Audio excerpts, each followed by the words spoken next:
cost and where this money is going to come from. And kind of, there are two statistics that kind of I thought were interesting, because one of them was that I had understood that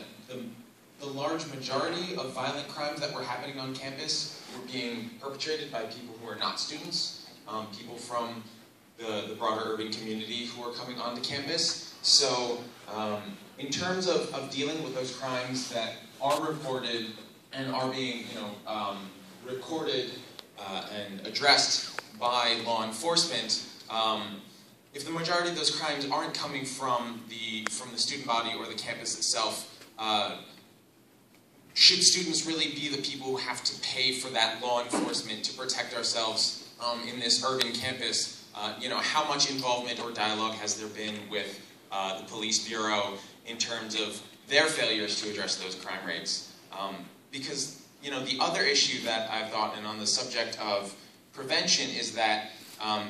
somebody, I believe, already said it, but the vast majority of sexual crimes towards women are perpetrated by someone that the victim knows. And if that's the case, that almost makes me think, combined with the idea that most of the crimes we do know about are being perpetrated by people from off campus, that there's a lot of sexual crime happening that's not being reported, that isn't going to be addressed by a further investigation because, the victim is,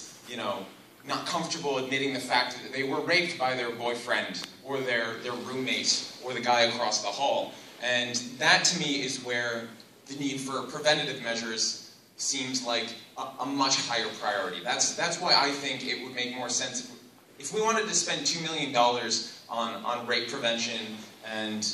addressing those cultural issues. That's something I'd be a lot more in favor of.